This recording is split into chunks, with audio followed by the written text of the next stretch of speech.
The Way of Will John. I want to change my life. I want to do something cool. And if you could set them up for something like this, what would you suggest to them? Yeah. The athlete, I think, is almost like back in the days, if you study history, it's almost like the gladiators, right? We have a unique mindset and I think set of skills that we bring to the table, but I'm not going to focus on the physical aspect of it. I'm going to focus on the mental aspect of it, right? Something that I feel is underappreciated and misunderstood by people, but most importantly, underutilized is competitiveness, right? It's been, I think, painted in this negative picture, but it's really not, right? Competitive doesn't mean I'm out there trying to slit your throat and, get the edge on you in the wrong way. No, competitive is, hey man, let's go heads up. We'll still be friends after, but let's see who wins. Let's go for first place, right? And I feel like as an athlete, especially, that's bred into you, especially if you take sports serious, right? I'm assuming most of the people listening to are probably people who aspire to take it to the next level. That is something that you cultivate within you that I believe when you translate to entrepreneurship or the business world is one of those X factor skills that a lot of people don't have and have not cultivated. So if I can give an example, when I walked into my real estate office as a brand new agent, I remember going up to the front before anybody knew me, and the broker had a top 10 kind of a dry erase board with all the names of the top people from the beginning of the year to date. And he would put their commissions, their sales, and top 1 through 10. And obviously people wanted to be on the top 10 because you got their recognition. So I walked up at the first sales meeting and I said, hey, my name is Bryan. I'm new here. None of you know me. I just want to let you know I will be on this top 10 by the end of the year. Mark my words. And of course, like half the people laughed. Half the people didn't pay attention to me. They're probably thinking, hey, this dude will be out of the business in a couple months like the rest of them, right? But fast forward to the end of the year, I think I was number 6 or 7. So I cracked the top 10.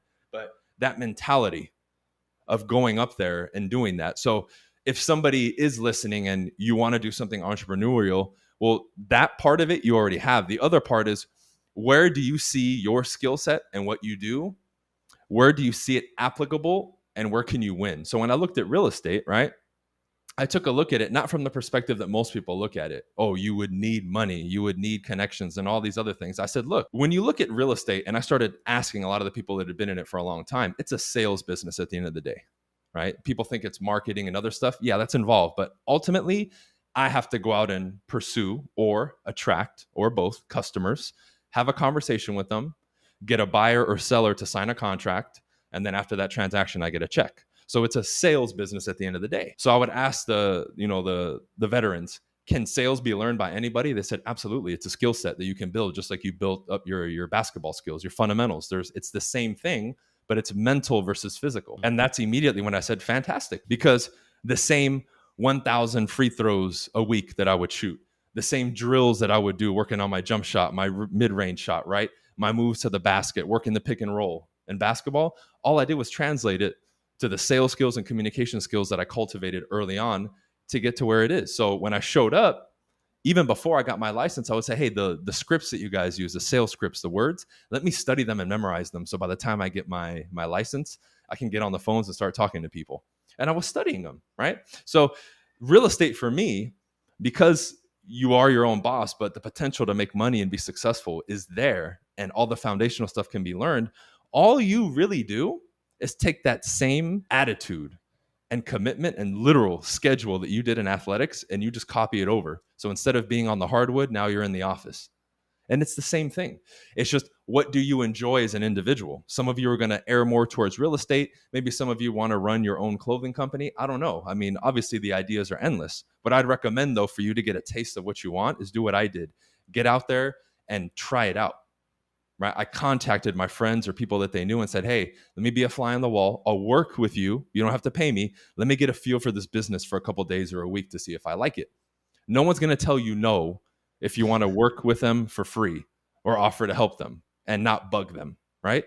But I went out there and tried different things. And until I walked into an office and talked to a broker and saw the real estate world, that's when I knew, okay, this is for me. And I think that light bulb moment, if you're going to call it that, everybody will have it in their own unique way, but it's going to require that you get off your phone and actually go out there and do something. Because I think with our culture nowadays, we become jaded with all this online stuff. Like I remember when I bought, for 3 years, I had a Lamborghini, right? And I sold it years ago. Mm. I remember people sending me messages saying, "Oh, why did you buy a Lambo? Everybody has one." And I'm sitting there like, dude, okay. So I said, look, I understand where you're coming from. You're on the internet. I get it. You can just YouTube Right. Lambo. But I said, in your personal life, how many friends, actual friends, not people you see at a car show, actual friends 100%. that own a Lamborghini? None. How many do you see on the street? None. My point exactly. Right. There you go. But until you get out there and sit in it, right, and then you see it, you go to the dealership, you see the price tag, now you work for it, you save up for it. That's different versus just I'm going to YouTube Bugatti and look at Bugatti, you know? So you have an edge as an athlete, which is that inner X factor, that like gasoline to the fire that very few people have. Because what you're going to find out there, even with entrepreneurs, most of them lack ambition, and you have that. You've already aspired in your sport to get to the top, which requires a crazy level of dedication. You dealt with people telling you you're not going to make it, like I did. Stop wasting your time. I know all of you, even if you're naturally talented, you dealt with that on some level. The same thing is going to happen when you become an entrepreneur, but you've already dealt with it. So this isn't your first time. It's just a different avenue now. So the mental aspect of it, you're miles ahead of everybody else, which, believe it or not, is the most difficult aspect. The technical aspect, easy. You can Google, get a book on how to start a business, and it's simple. The question is, what business do you want? That's going to come down to what you want, what you identify with, and what you actually are drawn towards.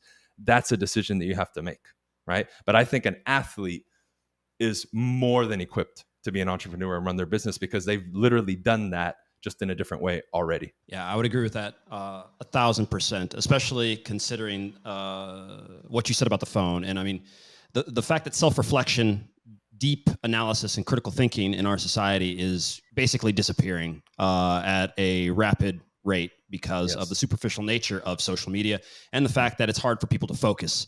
And it's not necessarily everybody's fault. I mean, yeah, we're about the same age, and dude, I mean, you remember our our youth, like it's way different. It was way different, and I mean, there are so many formative years here that are so important. But I just want to even go back because you mentioned real estate and the stuff and the tools that you learned. That's about selling within our field, and obviously I've played in a number of countries, and no matter what you have on your resume as where you've played, how many goals you scored, you still have to be selling yourself. There's less than 1% of players in the world of football that don't need to sell themselves. It's just a fact of the of the game.